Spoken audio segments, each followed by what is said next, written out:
Maybe we can do that. There we go. So this meeting is being recorded. Yes. All righty. So welcome to the Friday VIP session. The order of business as every Friday, solve problems, provide answers, provide support, and have fun. So with that, is there a volunteer for questions and success stories? Finding those in the chat, making sure those people are called on and keeping us on track-ish while the All-Stars answer the questions. I'm happy to assist. It's Rosemary. Rosemary, wonderful. Thank Thank you you. so much. And as we get underway, I'm assuming there is not anyone here for the first time, but if there is, let us know. The general way we do things, if you have a question, put question in all caps in the chat, followed by your question. So that way, if it is not addressed immediately, it can be addressed at a later time. It might even be turned into a post with an answer. Also, if you have a success story, put success in all caps in the chat. That way we can call on you. So Rosemary, do we have a question and or success story to get us going? Well, I don't see any in there.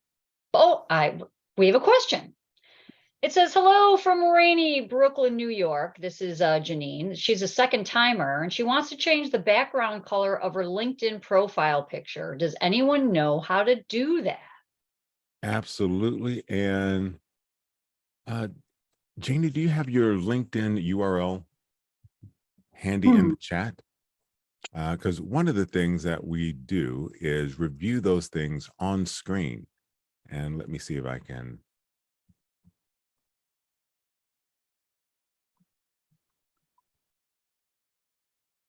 Find you and pull you up.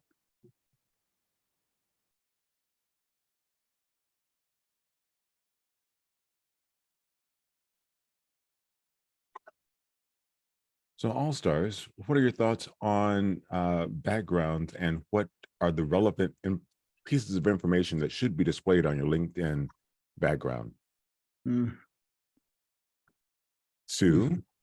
I'm going to tell you about my favorite tool, which I wish I could remember the LinkedIn expert that mentioned it almost a year ago, January, I think, which is now full of background colors, and that is Profile Maker. It does a fabulous job. It's free of charge. I looked at it a couple months ago and I have something like 30 different backgrounds. And in fact, my background now in my headshot on LinkedIn has a sort of grayish, I think it looks like an office setting in the background, but I changed that because for everybody who has a picture you're not quite content with, or maybe not enough contrast between your hair in the background or the dark suit in a darker background, just putting a light frame around it gives an amazing color. Okay. Now, Nice. you should be seeing the, I think, do I have the correct individual? Yes. All right. So I'm not happy with the light green. And I don't know how it got there. Light green. Oh, on your picture. headshot. Profile picture, yes. Ah, okay. Because it was from a photo that the background was white. So I don't know how that happened. Do you have... Sue, what did you say that was called? Profile Maker? You're muted. And is Profile Maker something you just Google and find? Yeah, I'll put the Profile Maker link in for everybody. Thank you so much. Janine, do you have another photo? Has this happened with more than this photo? Oh, no, I'm just beginning the construction of my LinkedIn page, so I haven't tried another photo. I do have another photo, but it's not a professional headshot. It's more a picture somebody took of me in front of a forest background, and I don't know if I want that on my LinkedIn page. I understand. Maybe. I can try it. I can try it, but it doesn't have a white background behind my face, so I'm not sure the same thing would happen. All right. And Jude, I see your hand up. Yeah, Janine, I know, now I've never done it, but I have read on LinkedIn that you can go into Canva and change the background to a white background. Canva is supposed to be fairly easy to use. So you might want to Google that, how to get a white background on Canva to see if you can get any information on that. So Can you spell that? I'm not familiar with that site. sure, it's CANVA.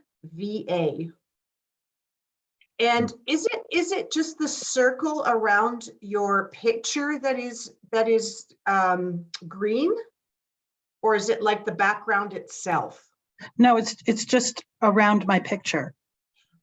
Because I know that now, again, I don't know how to do it, and hopefully someone else here on the call will, but I know that you can have different colors of circles around your picture. Right. So you may just want to get rid of that because that will, make the whole background look a little green. So that might be something that you could also do. And, if worse comes to worse, just change it, I guess.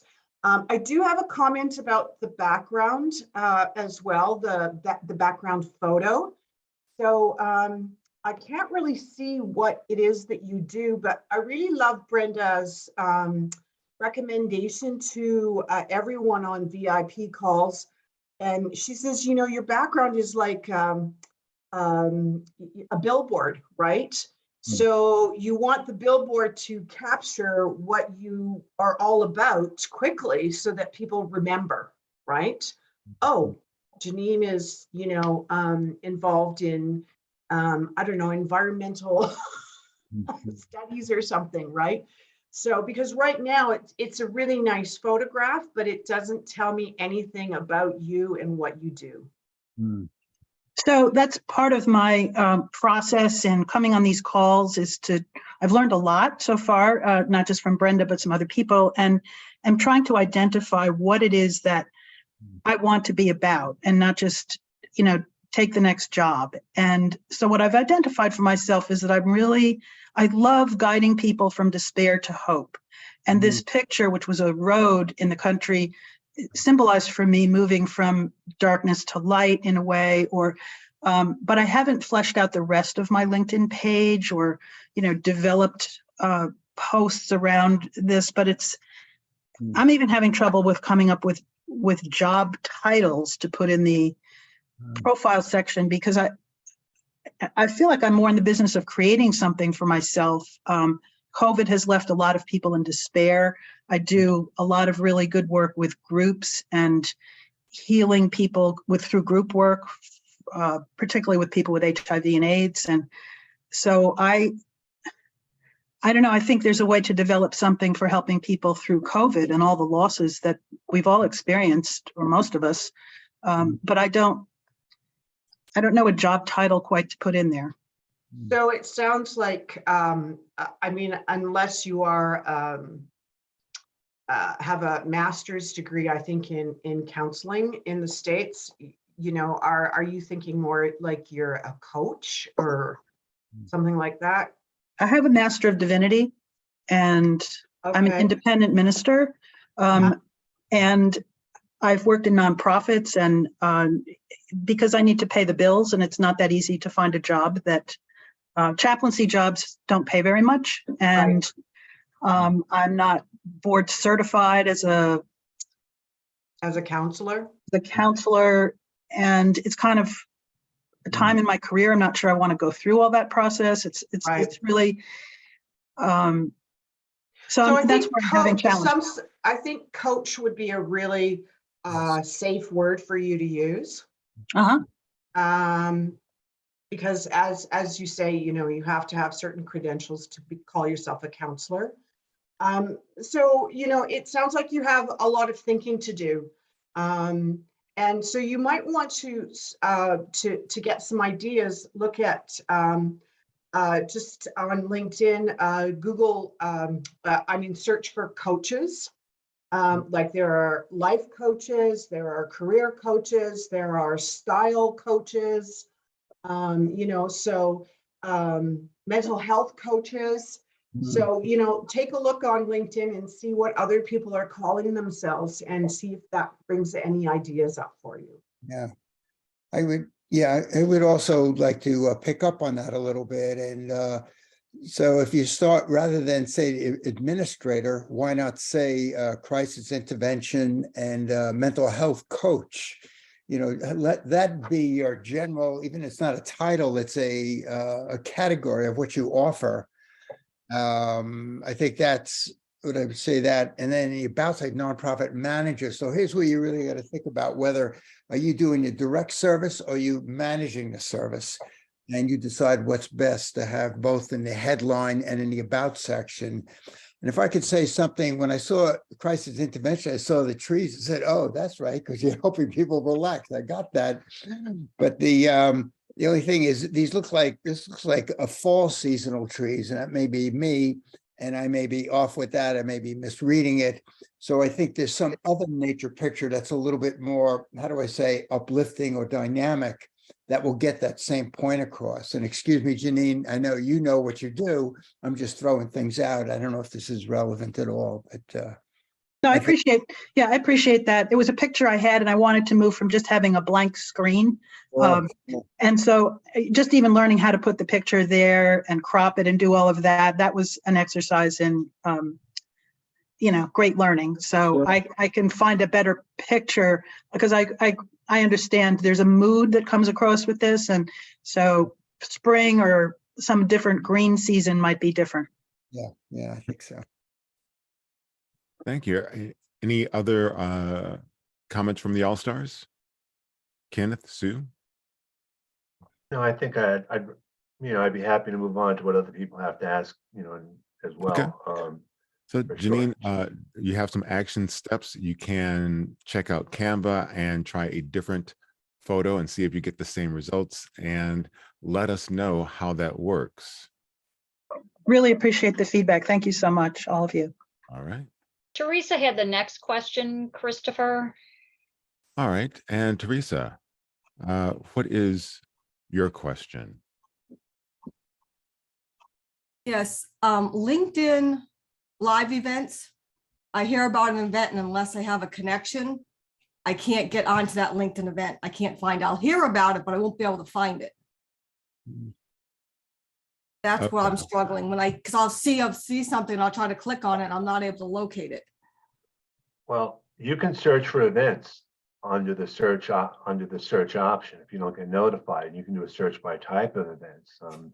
So I don't know, Christopher, if you want to do that on the screen, to show everyone how to do it. Absolutely. Sure, that would be great. So find a topic that you're interested in, let's say. You know what type of event you're looking for? Generally, pretty much anything on networking and job search. Okay, so what Christopher is doing is he's typing in keywords, and then after that, there'll be all these different breakdowns. You'll see different tabs. It'll be so you can select events, which is on on this page, events, and then all the events, or even if you do it at the top left, Christopher, where the next to companies on the right. So what you're going to do there is you've got all these events that have it in there. Now you can break. Unfortunately, LinkedIn does not filter it out yet. So you can be as specific as you want, or you can. This is a big issue with us with events. It's it's very hard to be searchable that way. So if there's an event you want, you could even make it as a post. Ask if people know of events. That's a good idea. Yeah, that's what it is, because it doesn't filter. You click in something and No. all of a sudden you got like hundreds and you're trying to narrow it down. It's just like, can we just, because I'll get a message or something, check out these events, and there's just so many to choose from. Right. It just, You're almost better off to ask in the group, or ask us, or ask on a post, because we know all different types of events, and that's what happens. When I create an event, I invite people to it, and yes, everyone knows about it, but that's only because I know of people that have been interested in my events. When I do my Tuesday events or my other events, and I think you know, again, I invited Abby today because she wanted to know about this event, and so she's here, and that's a word of mouth thing. You know, I just sent Right, people that's how I into found about your events, was through a mutual connection, inviting me Right. to one of your events, and that's how I fell onto yours. that. The same Right, thing with Brenda Meller, someone, one of my connections mentioned it, and that's how I found it that way. sure, definitely. All right, that was helpful. Okay, Sure. great. At least I know I'm not the only one who's, thinks that this No. is a little, No, little it- tedious. It's on the radar. It's on our radar to LinkedIn. John Asperia and myself, Andy Foote, we all have this list that we hope someday they may get to, but realistically, we know they won't. So this is the best we can It's do. that magical wish list. It is the Exactly. magical wish list. Absolutely. Yep. All right, thank you for that. I appreciate it. Sure. Absolutely. So David Mills has a question regarding people viewing his profile and what that may or may not mean. So David, if you want to expand on your question. Sure. So I've got a pretty well set up profile, at least I think, on LinkedIn. And every now and then I'll see that one person read my profile or a few people read my profile. But I never hear from the person or there's no contact made.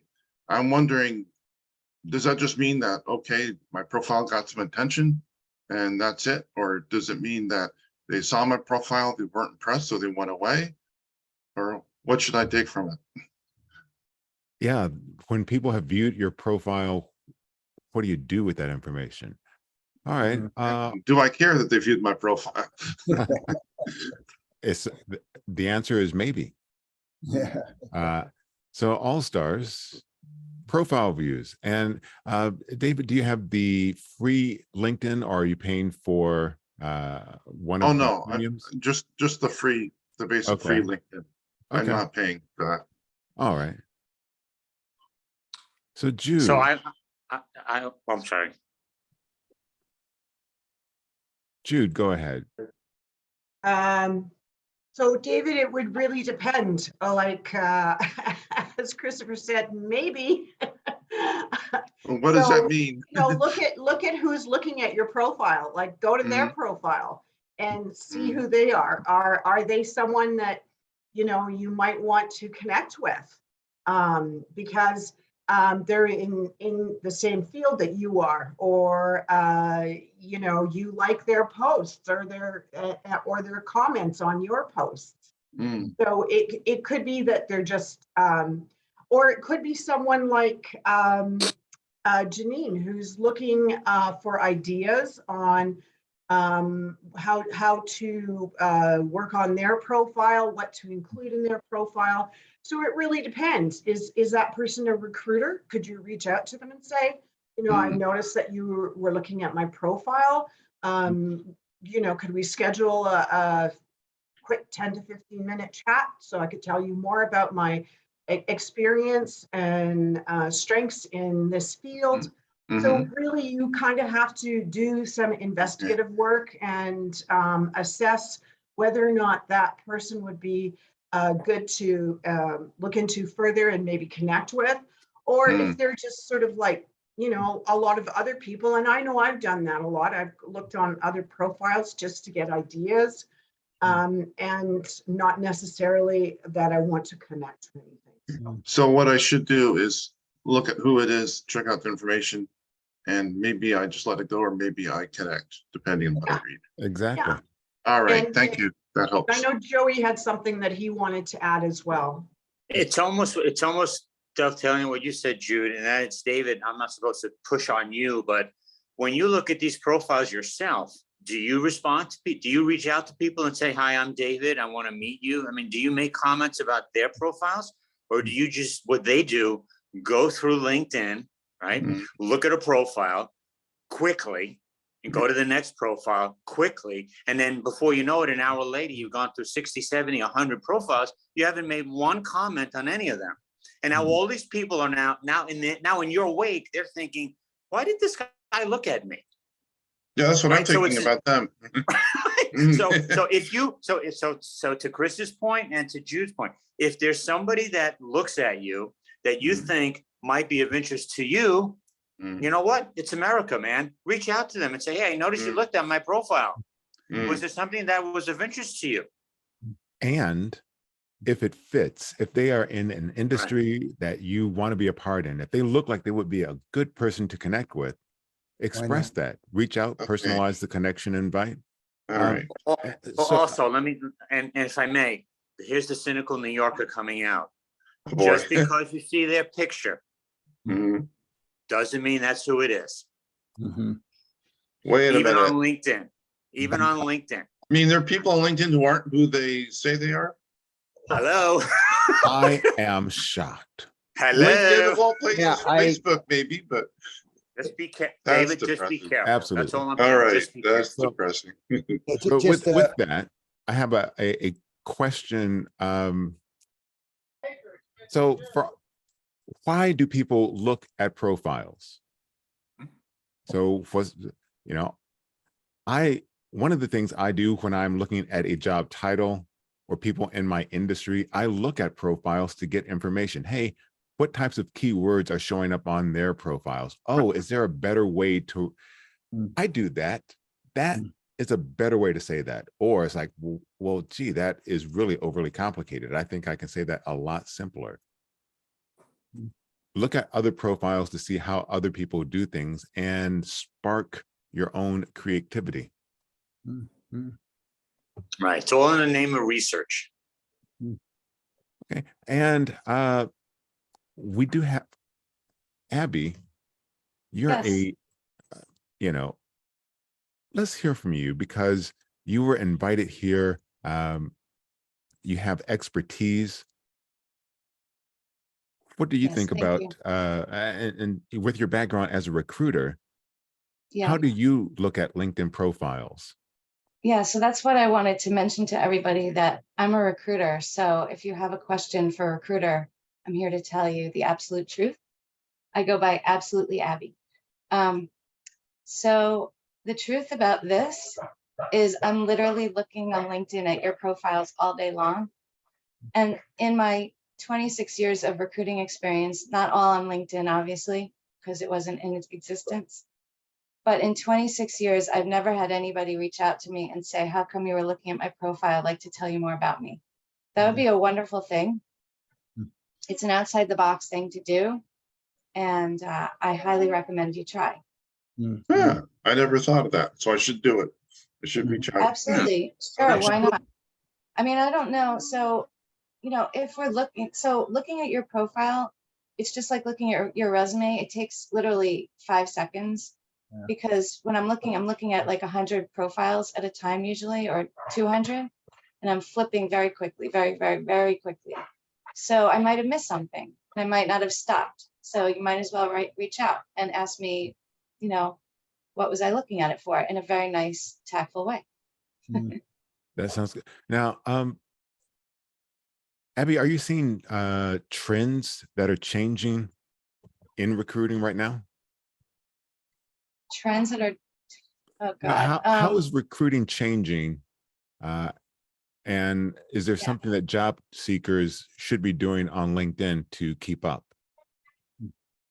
So, oh goodness, the trends that are happening right now are the fact that there's so many open positions and that we can't fill, and yet there's so many people being laid off at the same time. So it's really tricky.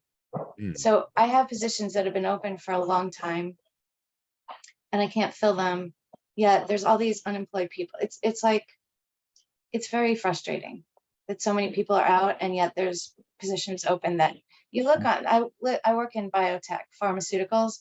You look on pharmaceutical websites, you're going to see many open positions because they're all growing, yet half of them are laying people off. It's just, it's a really weird time. But my best advice has always been that your LinkedIn profile has to be full of keywords, because that's the only way you show up in my searches. That's it. Abby, Abby, do you find that you get in a tussle with employers because they're too demanding or looking for too specific of a person? Oh my God, yes. Okay. Yes, all the time. All the time. Yeah, I mean, Ken refers to it a lot, right? Ken, you call it the unicorn, is that right? You're looking for the pink unicorn, yeah, for Right. sure. Yeah, this has been going on for my entire career. So basically, after a certain point, they give up. And, you know, we always go back to them and say, wouldn't you rather fill it sooner with a person that's maybe a yellow unicorn instead of a pink one? Right. And then, you know, so seriously, it's frustrating when they do that, when they're looking for exactly something. But some of my hiring managers, thank God, are starting to be a little bit more flexible, a little bit. And how do you help the applicants who are so frustrated by these employers who are looking for this pink unicorn? How do you help those people that are looking? I don't actually help them. I'm really more doing recruiting. Okay. So I help people in groups like this, but I don't do any coaching. I don't do any one-on-one work anymore. I'm really doing recruiting. So I can just tell you as a group, make sure you have keywords on your resume that you don't think you need. So just my famous example is about Microsoft Office. If you say, I know Microsoft Office, it doesn't say, I know Microsoft Word, I know Microsoft Excel, I know Microsoft PowerPoint, blah, blah, blah. And LinkedIn doesn't know, like if you say, I know Microsoft Office, LinkedIn doesn't know that you know PowerPoint. It's too stupid. Sorry, LinkedIn. Sorry. I feel like I'm going to get struck down by LinkedIn. No, it's not smart enough to know that Office equals PowerPoint and right. All right. And I see some hands raised. Yeah, I was gonna say, Christopher, there's other people. Yeah, question to Abby. Yes. Does it matter where in the profile the No. keywords are? Because I thought No, on not at all. LinkedIn it could be anywhere. At least I don't think so, but I'm going to ask Ken, but I'm going to tell you my answer and then I'm going to check. See, I was a LinkedIn expert back in, I don't know when, 2010, 11, 12, 13, 14, 15. And then I dropped off. So now Ken is the person I call when I need LinkedIn tips, believe it or not. So I'm not the expert anymore. So Ken is the one, but, and there's probably some others on here that I don't know as well. But in my opinion, you can put keywords anywhere on your profile. And the most important thing is if it's an important keyword like SAP, for example, that you get it there multiple times, because I believe the profiles that show up higher up have the better matches with the keywords. Ken, what do you think? Well, I'm going to put on what I think is my recruiter's hat. I think for the most part, when recruiters use searches, they're looking at only some specific areas of the profile. And I think what people should start to do is put the skills underneath each job as well, because it's not just the about section, it's not just the title, because the more places you have it and you can add the skills there, that's a hidden treasure. Absolutely. So for sure. Anywhere, you can put it on, like, so if you used SAP in 3 jobs, then you put it in 3 jobs. Don't assume that we know. And it's just the more times you have those keywords mentioned, the more likely I'm going to catch it in my searches. All right. And I see Samarna has a question. What? Did I pronounce that correctly?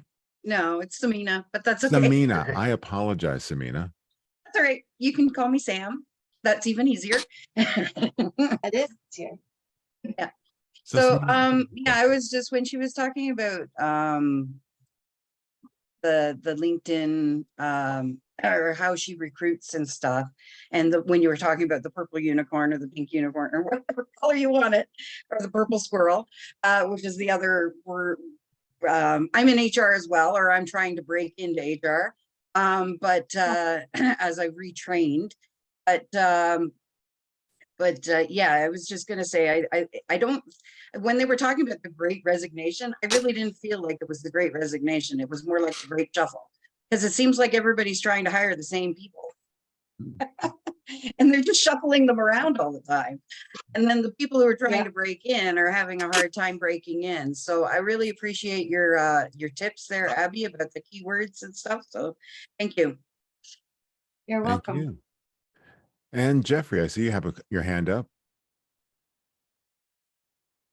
Hello, good morning. Thank you, All right. Allstars. I miss Brenda, but that's a different question. Abby, I have a very specific question to LinkedIn Recruiter. Okay. The separate profile that you pay for LinkedIn Recruiter.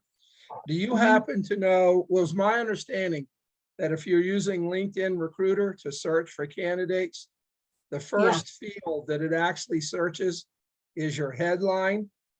And then the second field is the text in your about section. I think that's correct, but I've never been able to get 100% confirmation. Do you happen to know? No, I'm gonna pass that to Ken. How? Okay.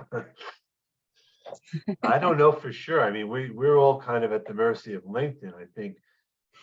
I think what Abby would tend to agree with is if you're not in the first 50 or 100 people on the search back, it doesn't matter how good your profile is. Right. That's But true. even so, this is all about networking. You know, having the keywords is so important, but just as important is engagement. You know, I was telling Abby, yeah, I got to post something on LinkedIn. You know, kind of let people know about you because, and I think that's just a great way. I met some of my best connections just through engagement and reaching out to people. Christopher, you were on the call with Brenda, and I think you did a LinkedIn Live with her. I said, let's have a chat. And next thing you know, we haven't met in real life, but we will. I still haven't met Joey in real life. We're not too far away. So Jeff, what's your concern? Jeff, what's your concern about where things are and what they're looking at? I don't have a concern. Okay. I listed in multiple places, and I agree with you, Kenneth. Networking is important, but at the end of the day, if a recruiter is using Recruiter LinkedIn, I kind of wanted to try to have a better understanding to get into top 50, 100 candidates that show up. well, What are the actual fields, the first fields it searches? the problem now is that the search is broken on LinkedIn, which has been, we have found out from a few people. They're doing something called a quick search versus a real search now. Yeah, and I'm trying to be very specific, not the general LinkedIn search, the Right. search specific to LinkedIn Recruiter. Yep. It So- has its own unique search. It's Yes, it different does. than the larger LinkedIn. That's why I I'm just trying want to to be say specific. that Ken doesn't, I think what Ken is trying to say is he doesn't know because he's not working at LinkedIn and he didn't write the algorithm. And I don't, understand that. that's what he's trying to say. And the reason I punted it over to him is I don't know. So Okay, fair I enough. thought maybe he would know, but if he doesn't know, then nobody knows. That's my opinion. Okay, There's fair nobody enough. that actually knows. Yeah. Thank you. Thank you. No pressure, Ken. A Christopher. question, yes. Oh, I had a minor success that I wanted to share, and I also had a question too. But my minor success was that so I had a phone screen this week with a organization here in Detroit, and it went very well.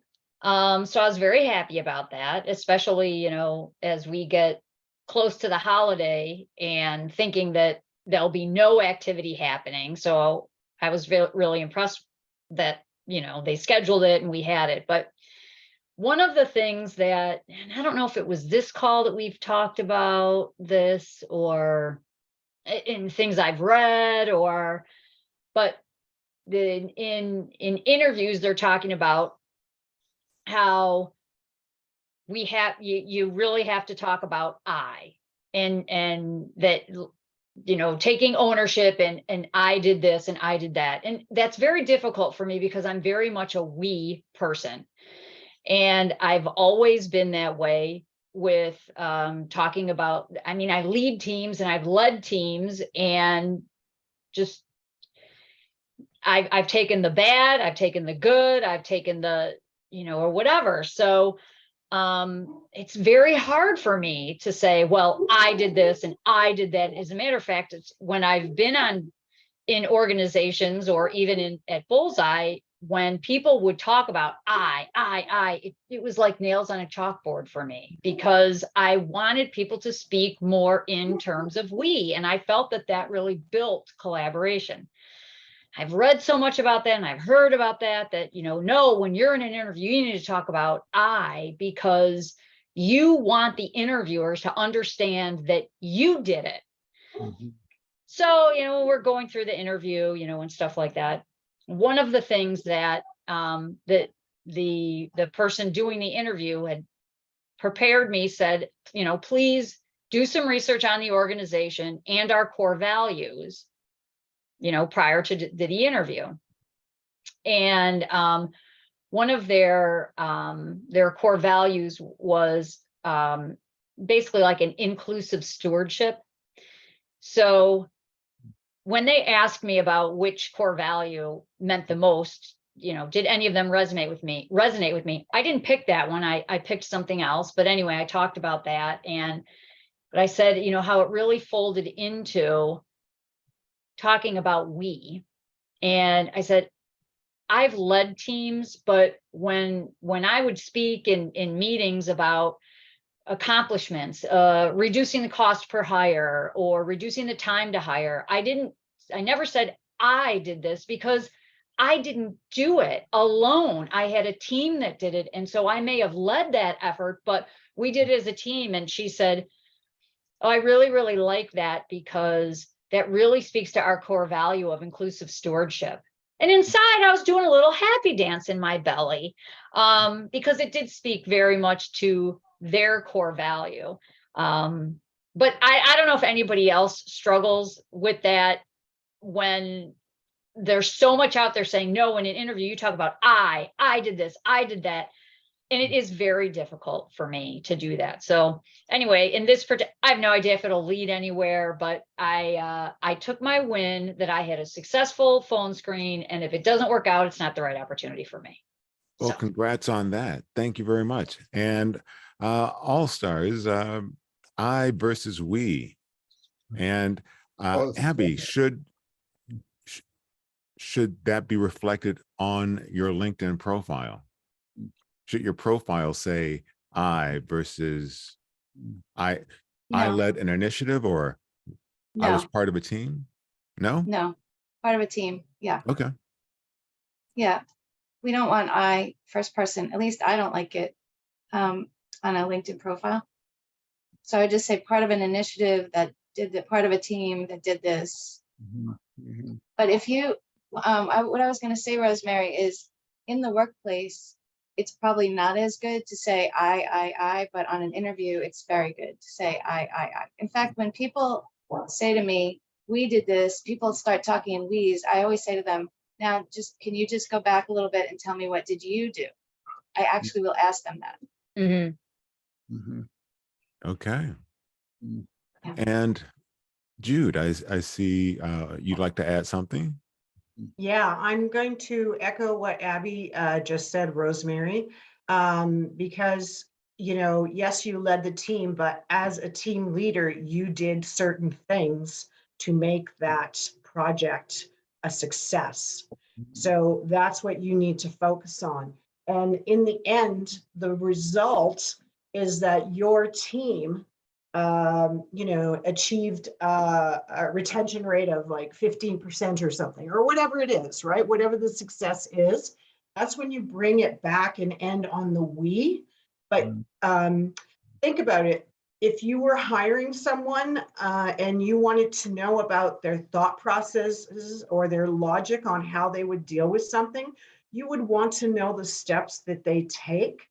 And yes, you are part of a team, but you're the leader and you do things, you have different tasks that you do than the other people on your team. They also have their own specific tasks. So at an interview, it's really important that you talk about those specific tasks. And at the very end, bring it back to, we accomplished this. Very good. And Sue.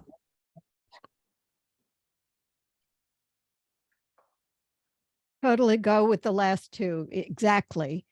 The opportunity, Rosemary, you have as a leader or a manager or anywhere you're influencing a team is not just to talk about results, but how you use some of those more difficult skills to describe in an evidence-based way of, I was particularly able to be particularly effective on a deadline, blah, whatever, changing shifts or whatever it is. But as Abby says, whether you agree on first or third person, the most important thing is to be able to strengthen what you've done that moves, if you think about our knowledge work, and most of us are knowledge workers, moving along the chain of producing some result that the next person can use to produce a result. So how did you get that to move on? So yeah, Jude and I have said to each other, we're quite alike in the results orientation. And Abby, I'm happy to hear you emphasize it.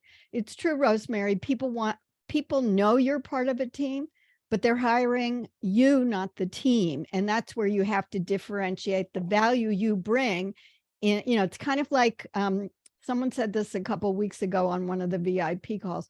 We have to take the recruiter or hiring manager by the hand and lead them through our resume to get them to understand what we did that may be a transferable skill that they're not seeing if I'm going into the car industry from being a nurse. That's Sue's most ridiculous judgment. All right, great. This has been a great discussion. Just one Thank you. quick thing, if I could just, concur with everything everybody said, just a simple wordplay thing.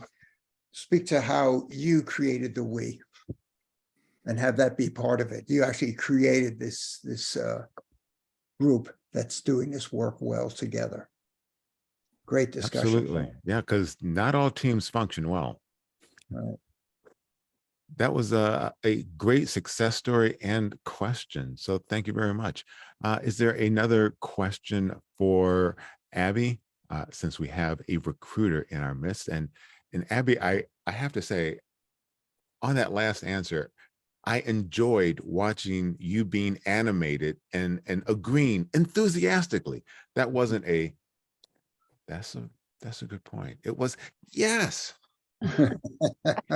I saw that Susan Davis had a question. So I don't know if it's specifically for Abby or just the group, but All right. Susan? Hi, I had a question for the group, but if we're keying in on Abby right now, my question is 27 years of experience, 2-page resume. I'm really struggling with that. I have a resume writing coach, and she's, she keeps telling me with my years of experience, it can be longer than 2 pages, but my friends that I talk to are all like, no, it's got to be 2 pages. And so how can I express the vastness, the different things I've done over that time, even with one company, which is the case, how do I do that? And is 2 pages still industry standard? I guess. So what's interesting is that I used to talk about this all the time. In fact, I did presentations all around the country, and this was the very first slide that I always talked about. And my opinions have changed a little bit. And the reason is because I've become a job seeker myself. So I am a contract recruiter. And what that means is that I don't work as a W-2.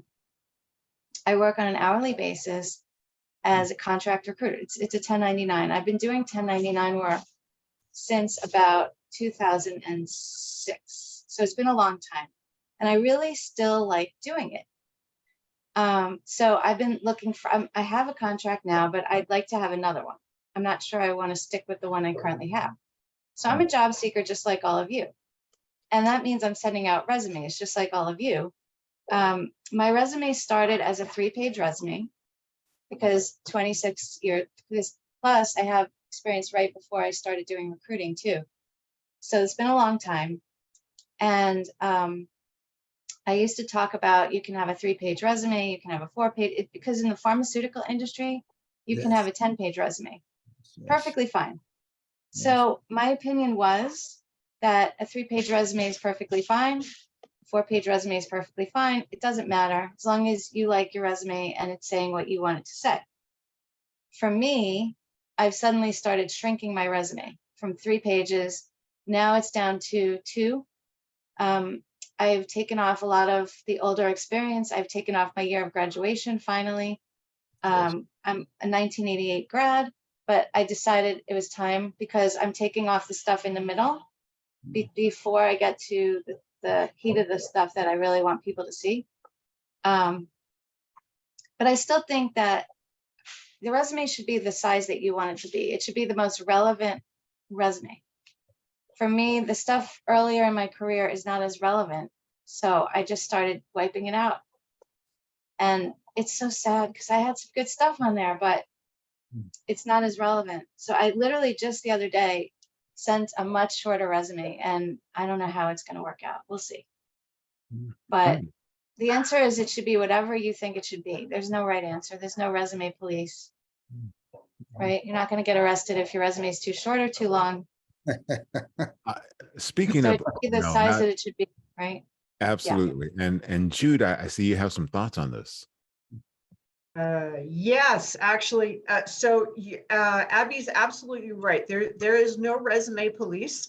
And, you know, the best litmus test for a resume is, are you getting interviews? Yeah. You know, if you send out 5 to 10 resumes and you haven't gotten one interview, you need to revamp your resume. Because that, you know, you should be getting at least one interview within, if you send out 5 to 10 resumes. I like to do it even shorter, 5 to 7.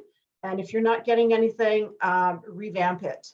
Abby made a really good point. Like, she wants the focus to be on the most recent stuff.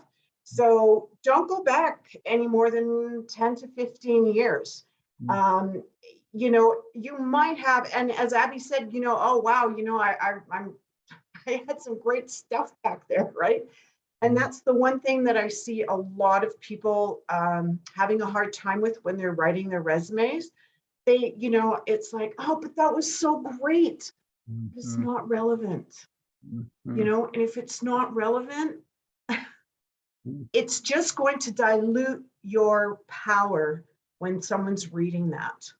So, you know, think of it as, you know, you want to crystallize what you can do, and anything that sort of takes a reader's attention away from that is going to dilute your power in getting to the interview.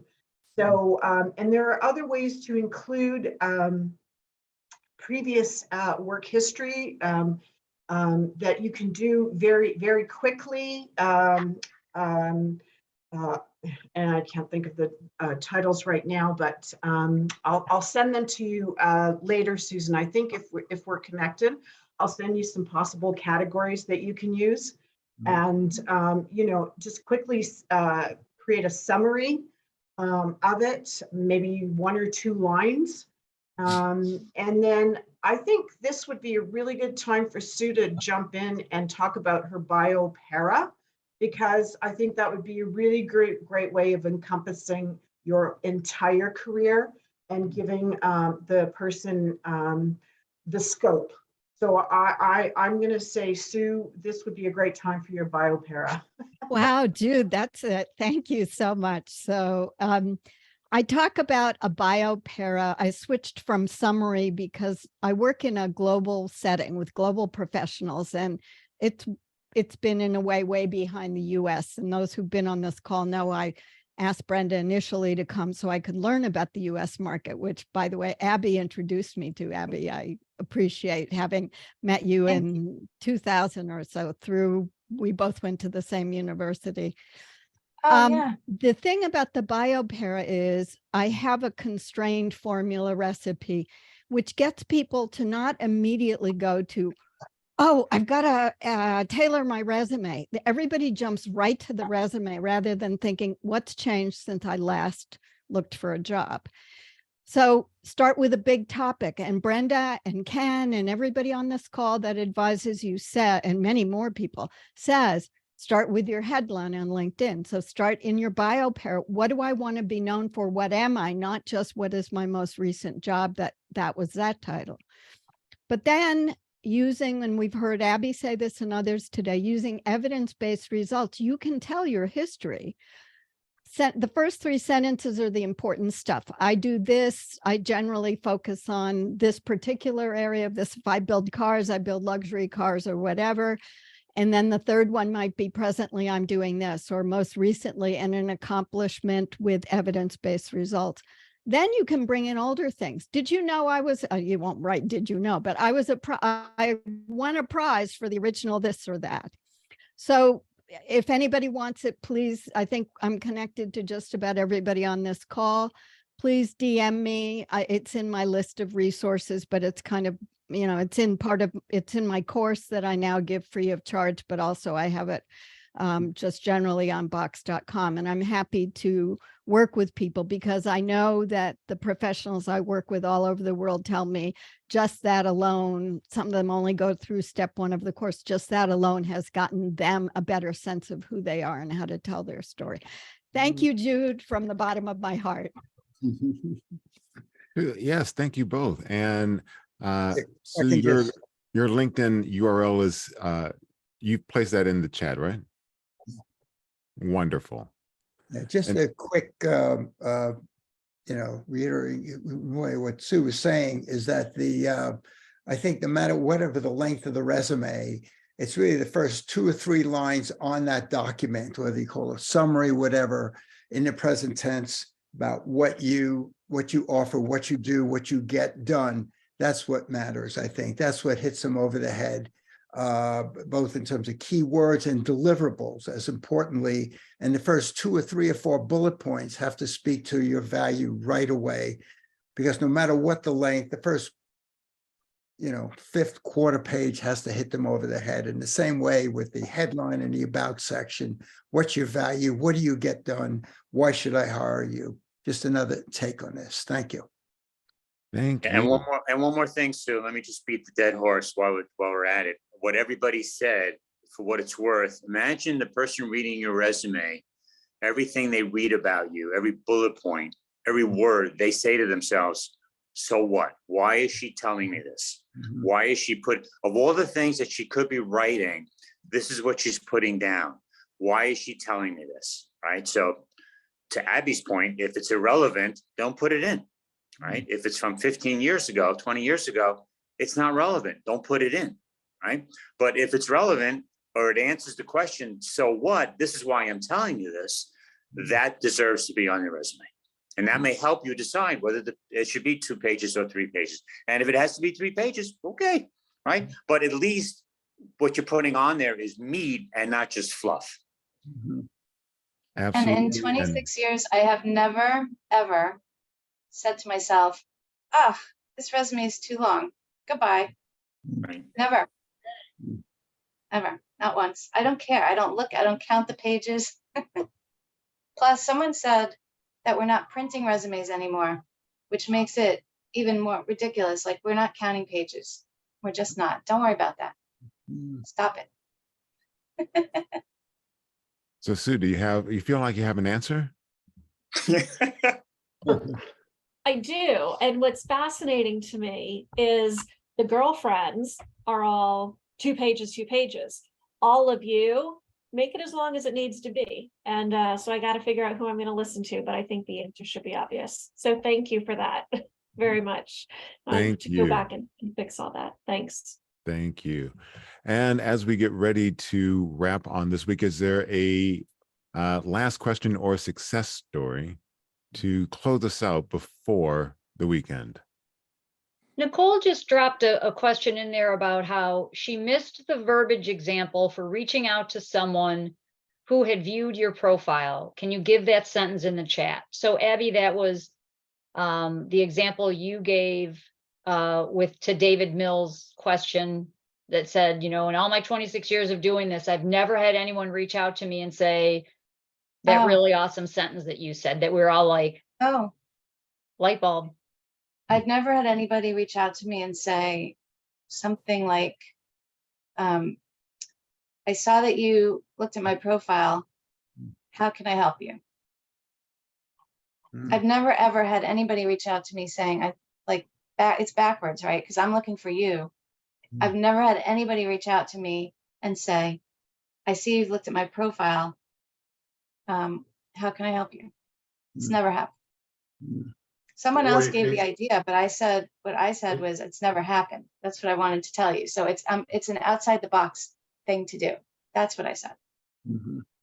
I would also say you can even reply back. What is it about my profile that interests you? Make it a call to action. I mean, because it's like, all right, sometimes people don't respond back, but the more times you do it, and you just kind of tweak it a little bit. What is it about my profile that interested you? And then use that as an opportunity to do a couple of sentences about yourself. It's another opportunity. Okay. But don't wait around for a response. Right. Keep moving. Keep Right. moving forward, Right. right? Don't wait, because you may be waiting a really long time. That is true. That is true. Susan. I just wanted to jump in and say, just yesterday, I saw that a former coworker had viewed my profile. And it wasn't someone I was planning to reach out to, even though we're first connected, whatever. But I did, and I said, hi, I saw you looked at my profile. I'm trying to be more active on LinkedIn because I found out I'm losing my job the end of January. And if you know of anything, keep me in mind, or I'd love the referral. And that started a dialogue with, what are you looking for? Are you willing to relocate? Things like that.